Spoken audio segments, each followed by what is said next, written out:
Good morning Himachal. तो हाजिर हुए हैं सुबह की प्रमुख खबरों के साथ। तो इससे पहले खबरों का अध्ययन विस्तृत रूप से करें, निवेदन रहेगा कृपया चैनल को जरूर सब्सक्राइब करें। तो पेश यहाँ सुबह की प्रमुख खबरें। 15 से रफ्तार पकड़ेगा पर्यटन कारोबार, छुट्टियों का बन रहा 5 दिन का पैकेज। 15 अगस्त की छुट्टियों में हिमाचल में एक बार फिर पर्यटन कारोबार रफ्तार पकड़ेगा। 15 अगस्त से रक्षाबंधन तक वीकेंड के साथ 5 दिन की छुट्टियों का पैकेज बन रहा है। इस दौरान बड़ी संख्या में सैलानियों के हिमाचल का रुख करने की संभावना है। शिमला, कसौली, चायल, धर्मशाला और मनाली में सैलानियों की आमद बढ़ने की उम्मीद है। हिमाचल में मानसून सीजन शुरू होने के बाद प्रदेश में सैलानियों की संख्या में कमी आई थी। ट्रैकिंग के लिए ही गिने चुने टूरिस्ट ग्रुप हिमाचल पहुंच रहे थे। 31 जुलाई को हिमाचल के अलग अलग स्थानों पर बादल फटने के बाद पर्यटकों ने हिमाचल का रुख करना काफ़ी कम कर दिया था। विक्रमादित्य सिंह बोले, बांग्लादेश में अल्पसंख्यकों की सुरक्षा के लिए तत्काल हस्तक्षेप करे केंद्र सरकार। लोक निर्माण मंत्री विक्रमादित्य ने केंद्र सरकार से बांग्लादेश में अल्पसंख्यक समुदायों की सुरक्षा के लिए तत्काल हस्तक्षेप करने की मांग की है। शिमला से जारी बयान में उन्होंने कहा कि बांग्लादेश में हाल की राजनीतिक घटनाओं ने अल्पसंख्यक समुदाय के लिए एक गंभीर और चिंताजनक स्थिति पैदा कर दी है, जिसमें सामूहिक हत्याओं, मंदिरों के विनाश और व्यापक हिंसा की परेशान करने वाली खबरें हैं। शेख हसीना की सरकार के जाने से एक शक्ति शून्य बन गया है, जिसका फायदा उग्रवादी तत्वों ने अल्पसंख्यक आबादी को निशाना बनाने के लिए उठाया है। केंद्र ने चेतावनी के साथ पंचायती राज संस्थाओं को लगभग जारी किए 59 करोड़ 34 लाख रुपए।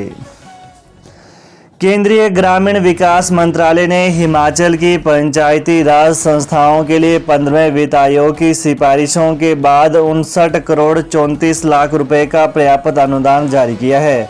इसे पंचायतों, पंचायत समितियों और जिला परिषदों को दिया जाएगा।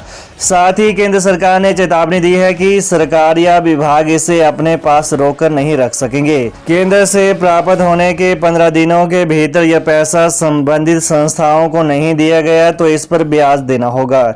इसे कर्मचारियों के वेतन और स्थापना व्यय पर खर्च नहीं करने के भी निर्देश दिए गए हैं। 10 करोड़ की बिल्डिंग में कक्षाएं नहीं, चल रहा एग्जाम सेंटर का स्टॉल। हिमाचल सरकार उच्च शिक्षा के प्रति कितनी जागरूक है, इसकी जीती जागती मिसाल सुंदरनगर में करोड़ों की लागत से बनाए गए क्लस्टर यूनिवर्सिटी के भवन में देखने को मिल रही है। पूरा भाजपा सरकार के इसमें क्लस्टर यूनिवर्सिटी के तहत मंडी जिला के विभिन्न कॉलेज में करोड़ों रुपए खर्चने के बाद बहुमंजिला भवन निर्मित किए गए थे और अब यह सभी भवन धूल फांक रहे हैं। इसी तरह की बिल्डिंग सुंदरनगर के MLSM कॉलेज में स्थित है, जो 10 करोड़ खर्च करके बनाई थी, मगर इन दिनों इस भवन में कक्षाओं के बजाय एग्जाम सेंटर का स्टोर बनकर रह गया है। जबकि इस भवन में क्लासरूम के अलावा कई लैब्स हैं जिनका कोई उपयोग नहीं हो रहा है।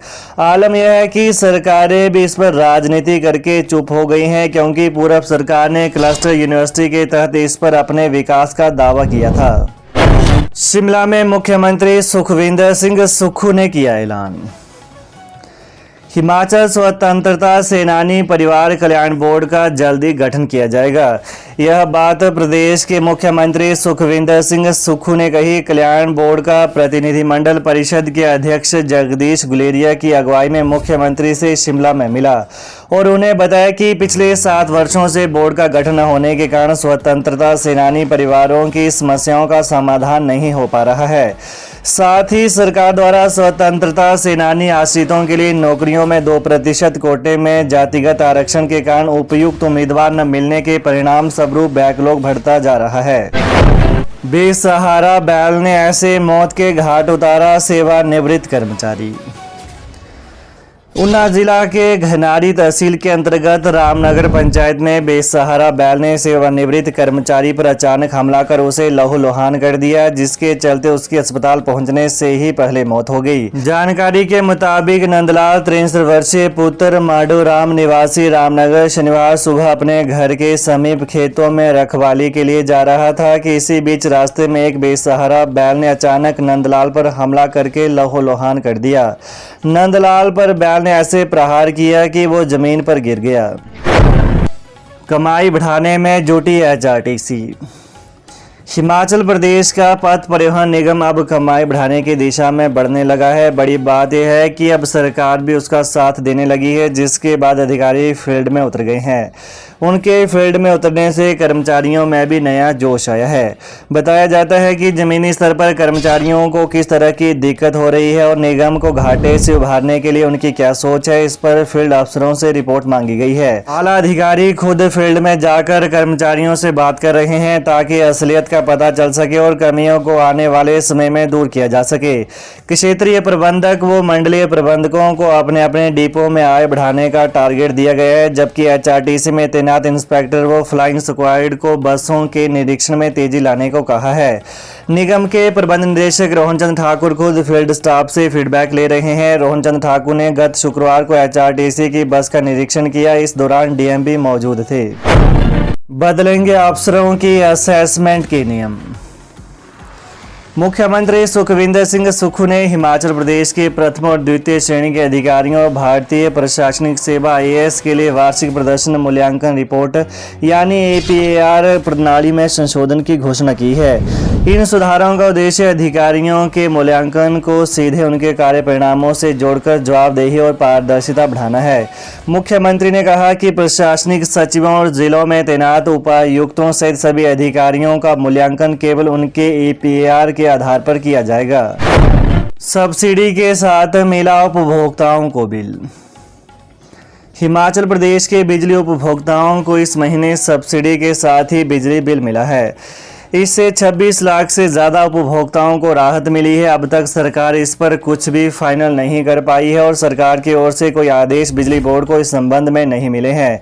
यही वजह है कि बोर्ड ने अपने स्तर पर कोई काम नहीं किया और पिछले महीने के जो बिल इस महीने उपभोक्ताओं को आए हैं वे सब्सिडी के साथ ही आए हैं। बिजली बोर्ड ने उपभोक्ताओं को बिजली के बिल भेजना शुरू कर दिए हैं। शहरी क्षेत्रों में ऑनलाइन बिलिंग चल रही है, तो वहीं ग्रामीण क्षेत्रों में बिलों का भुगतान अभी शुरू हो चुका है।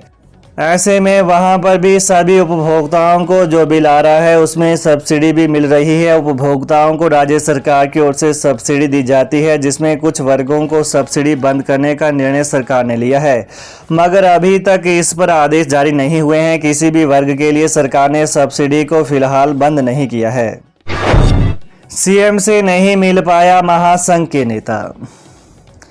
राजपत्रित कर्मचारी महासंघ की मान्यता का मामला लंबित खिंचता जा रहा है। सरकार अभी किसी भी गुट को मान्यता देने के हक में नहीं है। सीएम से कर्मचारियों की मांगों के संबंध में और मान्यता की मांग को लेकर अभी कर्मचारी नेताओं की सीएम से बातचीत नहीं हो पाई है। इस पर प्रदेश में एक बार फिर से आपदा का दौर चल रहा है, लिहाजा कर्मचारी नेता भी चाहते हैं कि ऐसे मौके पर फिलहाल अपनी मांगों को छोड़कर सरकार का साथ दिया जाए।